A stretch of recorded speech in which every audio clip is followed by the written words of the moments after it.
सभी श्रोताओं का कबीर के दोहे में हार्दिक स्वागत, अभिनंदन। आज के इस वीडियो में कबीर जी का एक दोहा और उसकी विस्तृत व्याख्या आप सभी के सामने प्रस्तुत है। बढ़ते हैं दोहे की तरफ। कबीरा प्याला प्रेम का अंतर लिया लगाए, कबीरा प्याला प्रेम का अंतर लिया लगाए, रोम रोम में रमी रहा और अमल क्या खाए। साहब कबीर जब कहते हैं प्याला प्रेम का, तो वे किसी मिट्टी के बर्तन की बात नहीं कर रहे, वे एक हृदय पात्र की बात कर रहे हैं। प्याले की उपयोगिता उसकी दीवारों में नहीं, उसके भीतर की शून्यता में है। अस्तित्व का नियम बड़ा सीधा है, शून्य ही पूर्ण को भर सकता है। तुम प्रेम से तभी भर सकोगे जब तुम भीतर से खाली होगे। लेकिन तुम्हारी मुश्किल क्या है? तुम तो ठसाठस भरे हो अपने अहंकार से। तुम एक ऐसे बंद घड़े की तरह हो जिसे अगर अमृत के सागर में भी डुबो दिया जाए तो उसके भीतर की एक बूंद भी नहीं जाएगी। प्रेम कोई सौदा नहीं है, प्रेम एक समर्पण है। इस प्याले की पहली और आखिरी शर्त है अहंकार का विसर्जन। तुम चिल्लाते हो मुझे प्रेम चाहिए, यहीं तुम चूक हो जाते हो। तुम प्रेम का भी सौदा करना चाहते हो। याद रखना, प्रेम कोई मंडी नहीं है। जब तक मैं मौजूद हूँ प्रेम हो ही नहीं सकता।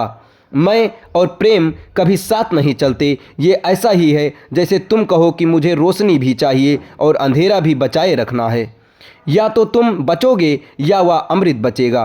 प्रेम एक सचेतन है। तुम्हारा अहंकार मरेगा तभी वह प्याला तुम्हारे ओठों से लगेगा। जो बुद्धिमान है वे स्वयं को समर्पित करके उस परम रस को चुन लेते हैं, क्योंकि खुद को बचाए रखने का अर्थ केवल एक लाश का ढोना है और खुद को समर्पित करके तुम अनंत हो रहे हो। अंतर लिया लगाए। हम सब कितने अजीब हैं। हम प्रेम को बाहर खोज रहे हैं, किसी की आंखों की चमक में, किसी के शरीर की बनावट में, और वही हम मात खा जाते हैं। जब तक प्रेम बाहर है वह केवल एक भूख है। तुम जिसे प्रेम करते हो वह प्रेम नहीं, तुम्हारी तन्हाई का डर है। तुम डरे हुए हो इसलिए तुम दूसरे को पकड़ना चाहते हो। दो भिखारी एक दूसरे को अमीर नहीं बना सकते। साहब कबीर कहते हैं अंतर लिया लगाए, मुझो मुड़ो भीतर। जिस क्षण तुमने इस परम रस को अपने भीतर उतार लिया, जिस क्षण तुम्हारी ऊर्जा का प्रवाह बहुर्मुखी से अंतर्मुखी होता है, सारा खेल बदल जाता है। तब तुम प्रेमी नहीं रह जाते, तुम स्वयं प्रेम हो जाते हो। अब तुम मांगते नहीं बल्कि लुटाते हो। जैसे फूल जब खिलता है तो वह ये नहीं पूछता कि राहगीर कौन है, वह बस अपनी सुगंध लुटाता है।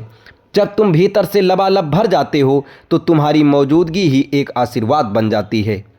रोम रोम में रमी रहा। साधना जब तक बुद्धि में है ये केवल शब्दों का एक मरुस्थल है, शुष्क और बेजान।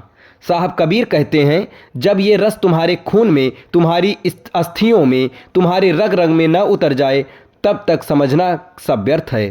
अभी तुम खंड खंड में जी रहे हो, तुम्हारा हाथ कुछ और कर रहा है, मन कहीं और है। लेकिन जब प्रेम का वह रसायन रोम रोम में रमता है तो तुम्हारी कोशिका नृत्य करने लगती है।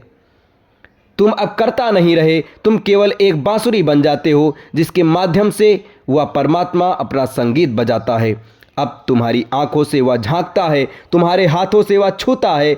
ये अवस्था महाप्रज्ञा की है, जहाँ भूल होने का कोई स्थान नहीं बचा, क्योंकि भूल करने वाला अहंकार ही विदा हो गया। और अमल क्या खाए।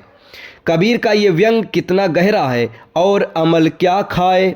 संसार क्या है? एक बड़ा मैखाना है। कोई पद के नशे में है, कोई धन के, कोई देह के।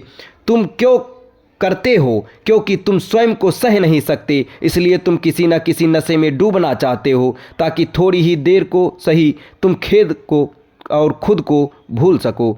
तुम जीवन का तुच्छता से भागना चाहते हो। नशा केवल धूम्रपान, अफीम या शराब नहीं है। समल वह हर चीज़ है जिसका सहारा लेकर तुम अपनी बेचैनी छुपाना चाहते हो। साहब कबीर कहते हैं संसार का नशा तुम्हें मूर्छा में ले जाता है, जबकि प्रेम का नशा तुम्हें महाहोश में ले आता है। जिसे भीतर की पवित्र परम रसायन मिल गई वह भीतर और बाहर नालियों में क्यों भटकेगा। जिसे सूरज उपलब्ध है वह मोमबत्ती क्यों जलाएगा। जब तुम्हें श्रेष्ठ मिल गया तो तुम तुच्छ की ओर क्यों देखोगे। जिसने अमृत पी लिया वह मदिरा क्यों पिएगा। जिसके पास स्वयं का आनंद है वह संसार के छोटे मोटे मनोरंजन नशों या मानसिक विक्षेपों में क्यों भटकेगा। तुम जिसे त्याग कहते हो वह अक्सर सिर्फ एक अदला बदली होती है। तुम क्रोध को दरवाजे से बाहर निकालते हो, लोग सूक्ष्म रास्ते से भीतर घुसाते हैं। तुम काम वासना को दबाते हो तो वह अहंकार हो जाता है, चोला पहनकर तुम्हारे मस्तक पर बैठ जाती है। तुम लड़ रहे हो और याद रखना जो लड़ता है वह कभी नहीं जीतता, क्योंकि लड़ता वह खुद अहंकार है।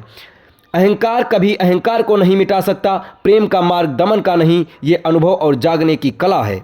साहब कबीर कुछ त्यागने की बात नहीं कर रहे हैं, वे केवल उच्चतर को चखने की बात करते हैं, क्योंकि जैसे ही तुम्हारे हाथ में हीरा आता है तुम उन पत्थरों को खुद ब खुद छोड़ देते हो जिन्हें तुम अब तक तिजोरी में बंद किए बैठे थे। तुम्हें उन्हें त्यागना नहीं पड़ता। जब उच्चतर का स्वाद तुम्हारी जीभ पर उतरता है तो निम्नतर की पकड़ ढीली पड़ जाती है। जब तुम्हारे भीतर उस परम संगीत की वीणा बजती है तो संसार की ये शोर शराबे, ये ईर्ष्याएं, ये क्षुद्र झगड़े, ये सब ऐसे झड़ जाते हैं जैसे पतझड़ की एक सुबह सूखे पत्ते दरख्तों से गिर जाते हैं। तुम त्याग करते नहीं हो, त्याग घटित होता है। जो किया जाता है वह प्रयास है, और जहाँ प्रयास है वहाँ कर्ता मौजूद है। सच्चा वैराग्य छोड़ने में नहीं बल्कि पा लेने में है।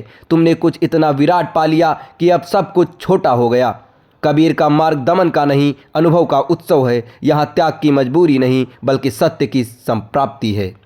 मानव स्वभाव यही है, जहाँ निषेध खड़ा कर दो वहाँ आकर्षण और तीव्र हो जाता है। साहब कबीर मानवीय मनोविज्ञान के पारखी हैं, इसलिए वे रोकते नहीं, वे परम रस चखने को कहते हैं। जब अमृत रस जीवा पर उतरता है तो भीतर का सन्नाटा संगीत में रूपांतरित हो जाता है। जब प्रकाश प्रकट होता है तो अंधकार को हटाना नहीं पड़ता, वह स्वतः विदा हो जाता है। कबीर का वैराग्य कोई अभ्यास नहीं, कोई तपस्या नहीं, वह एक सहज घटित होने वाली अवस्था है। जैसे फूल खिलता है और उसकी सुगंध बिना प्रयत्न, बिना संघर्ष चारों ओर फैल जाती है। कबीर साहब इसी सहज समाधि के सम्राट हैं, जहां मुक्ति कोई प्रयास नहीं बल्कि एक जीवंत बोध है। श्रोताओं, ये दोहा और उसकी व्याख्या आपको कैसी लगी कमेंट बॉक्स में ज़रूर बताएं और मेरे चैनल के साथ जुड़े रहें। धन्यवाद।